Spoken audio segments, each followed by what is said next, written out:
শুভ সকাল সবাইকে। কেমন আছেন সবাই? আশা করি ভালো আছেন।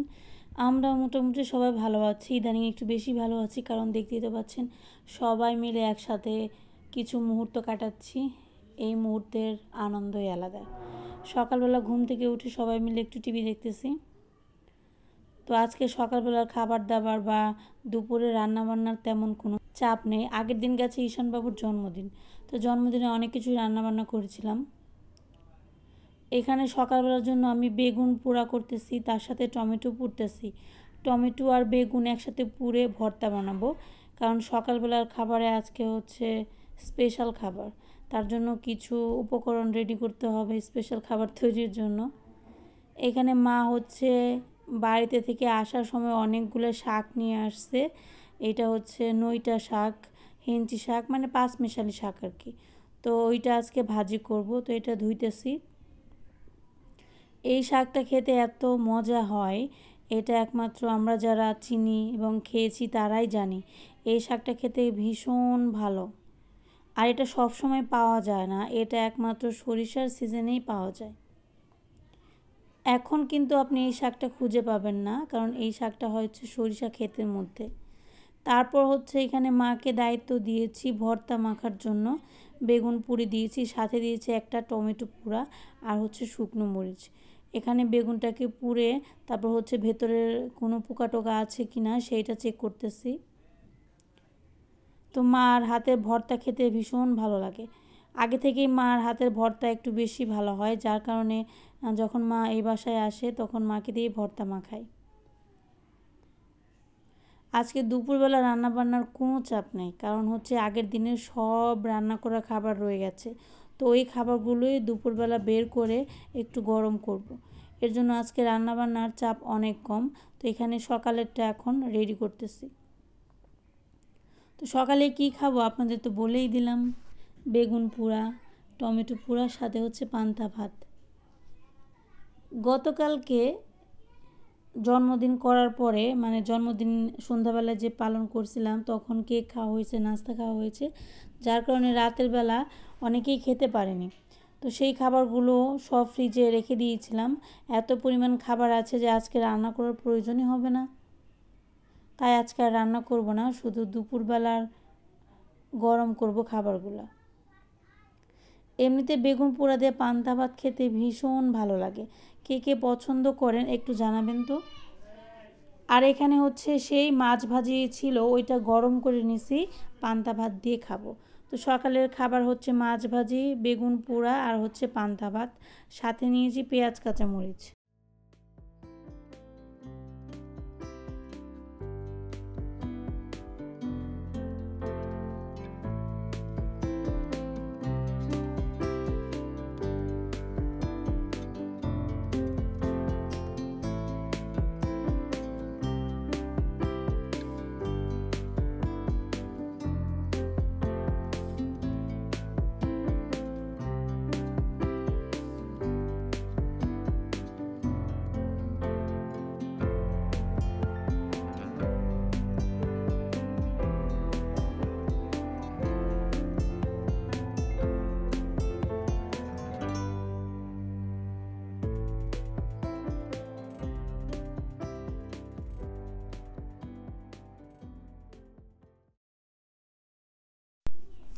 আর একসাথে সবাই থাকলে কি হয় বলেন তো, আড্ডা মারতে মারতে কীভাবে যে সময় কেটে যায় সেটাই বোঝা যায় না।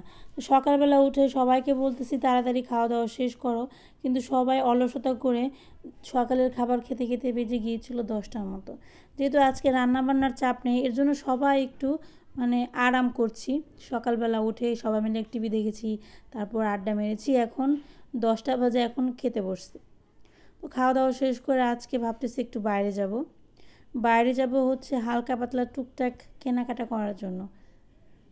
তো সবাই বলল যে আমাদের এখানে কলোনি বাজার যেটা আছে সেটা তো আপনারা কম বেশি সবাই চেনেন যারা আমার রেগুলার ব্লগ দেখেন। তো সবাই বলতেছিল ওই কলোনি বাজারে একটু যাবে, কারণ ওইখানে অনেক ধরনের জিনিসপত্র পাওয়া যায় এবং জিনিসের ভ্যারাইটি অনেক বেশি, দামও তুলনামূলক নিজেদের সামর্থ্যের মধ্যে। যার কারণে যেই বাসায় বেড়াতে আসে আর তারা তো আমার ভিডিও দেখে, আমার আত্মীয়স্বজন বলেন, আমার পরিচিত বলেন, কম বেশি সবাই দেখে। তো দেখে দেখে সবাই বাসায় আসার পর বলে যে একটু চল ওখানে গিয়ে ঘুরে আসি, দেখি যদি কিছু পছন্দ হয় তাহলে নিয়ে নেব।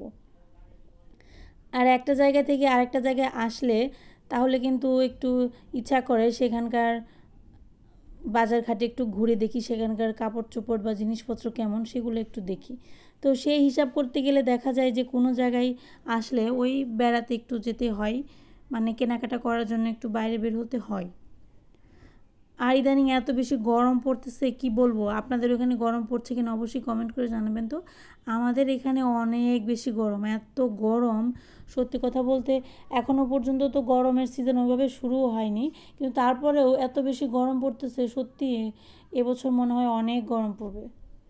সকালের খাবার দাবার শেষ করে আপনাদের তো বললাম আজকে দুপুরবেলা রান্নাবান্না করব না, কিন্তু মা অনেকগুলো শাক নিয়ে আসছিলো, এগুলো যদি রান্না না করি তাহলে নষ্ট হয়ে যাবে। তার জন্য ভাবলাম যে শাকটা শুধু রান্না করি। তো এখানে মাকে দায়িত্ব দিয়েছিলাম শাক ভাজি করার জন্য, তো মা এখানে রসুন দিয়ে শাক ভাজি করতেছে। তো এটা কী শাক আপনাদের তো প্রথমেই বললাম, এই শাকটা রসুন দিয়ে ভাজি করলে সব থেকে বেশি ভালো লাগে খেতে। আর একটা এই শাকটা ভাজি করার সময় দেখবেন যে একটু একটার সাথে একটা লেগে যাবে, জড়িয়ে যাবে। এর জন্য এই শাকটা ভাজি করতে অনেকেই ভাবে যে ভর্তা ভর্তা হয়ে যায়, মানে যখন প্রথম কেউ ভাজি করে তখন মনে মনে একটু ভয় পায় যে এরকমটা কেন হলো, আসলে এই শাকটা এরকমই হয়। তারপর সবাই মিলে বের হলাম, দেখি একটু কেনাকাটা করে আসি, বাজারটা ঘুরে আসি। এখন যেহেতু রোজার চলতেছে আর ঈদের কেনাকাটাও শুরু হবে, দেখা যাবে যে বাজারে নতুন জিনিসপত্রও পাওয়া যাবে। তো চলুন আপনাদের সাথে একটু বাজারটা ঘুরে আসি।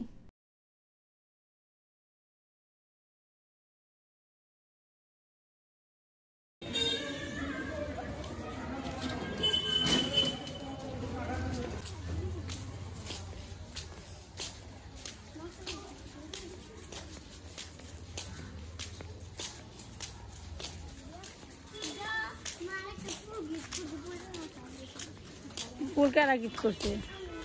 ওইটা সাথে কুইটা না গিফট করছো, এটা গিফট করাইলো।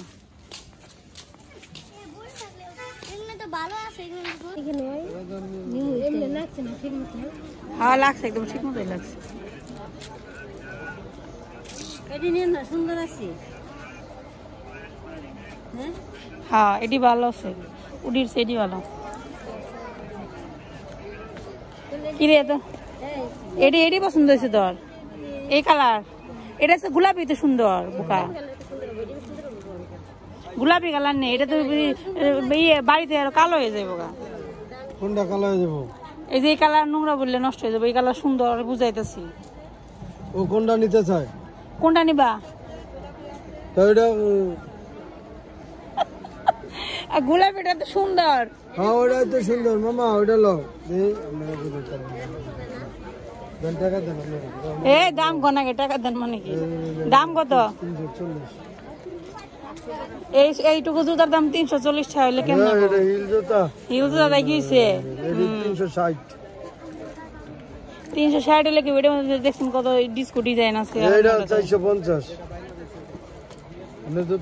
জুতা কি পছন্দ হয়েছে তাহলে কত দাম কমো, নাহলে দাম গা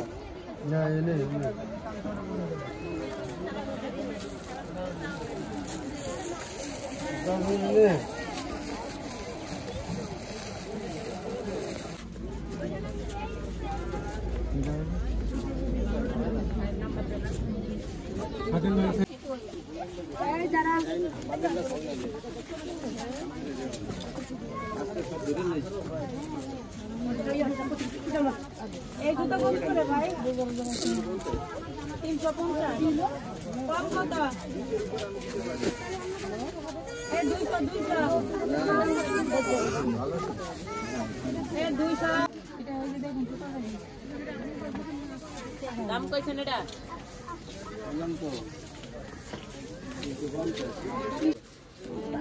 রবনি এখন নায়িকা হয়ে গেছে। কারো কালার হয় না। কত করে পিস?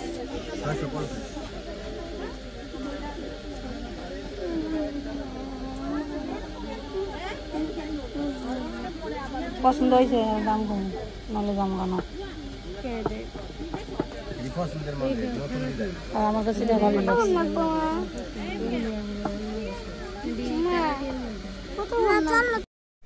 তো কেনাকাটা করে চলে আসছি বাসায়। আসার পর এত গরম লাগছে, কারণ বাইরে এত রোদের তাপ আর বাজারে এত ভিড় ছিল। আসার পর তো সবাই মিলে একদম কি বলবো, টায়ার্ড হয়ে গিয়েছি আর বিরক্ত বোধ করছি, কারণ এত গরম আর এত ভিড় ছিল। যেহেতু এখন ঈদের কেনাকাটা চলতেছে, বাজারে এত ভিড়। তারপর আসার পর একটু হালকা নাস্তা করতেছি। ফ্রিজে সেমাই রান্না করা ছিল, তো সেইটা বের করছি, আর তরমুজ বের করছি, আর এখানে তরকারি সব বের করছি, এগুলো গরম করতে হবে। তো ভাতটা রান্না করে যায়নি, বাসায় এসে দেখি বাবা ভাত রান্না করে ফেলছে। তো আমার বাবা মোটামুটি সব ধরনের কাজকর্মই পারে সংসারের। ঘর ঝাড়ু দেওয়া বলেন, ঘর মোছা বলেন, কাপড় চোপড় ধোয়া, রান্না বান্না সব ধরনের কাজকর্মতেই সে পারদর্শী। তো এমনটা না যে আমি গিয়েছি আর আমাকে টেনশন করতে হবে ভাতটা রান্না করে আসলাম না। সত্যি কথা বলতে মনে মনে ভাবছিলাম যে ভাতটা রান্না করে আসলে ভালো হতো। আস্তে আস্তে আমাদের 1টা বেজে গিয়েছিল। এসে দেখি বাবা ভাত রান্না করে ফেলছে। তো এসে তো মোটামুটি ভালোই লাগছে, কারণ বাইরে থেকে আসার পর যদি দেখি একটা কাজ কেউ করে রাখে, তাহলে কিন্তু নিজের কাছে অনেক বেশি ভালো লাগে, মনে হয় অনেকটা কাজ এগিয়ে দিল কেউ। তো বাবার হচ্ছে সব কিছুই পারে, এর জন্য বাবার উপর ভরসা করা যায়। তো এখানে আমি খাসির মাংস ছিল সেটা গরম করতেছি, সাথে হচ্ছে মাছের ঝোল গরম করছি, তারপর টকের তরকারি ছিল, একটু মুরগির মাংস ছিল, চিকেন রোস্টটা শেষ হয়ে গিয়েছিল।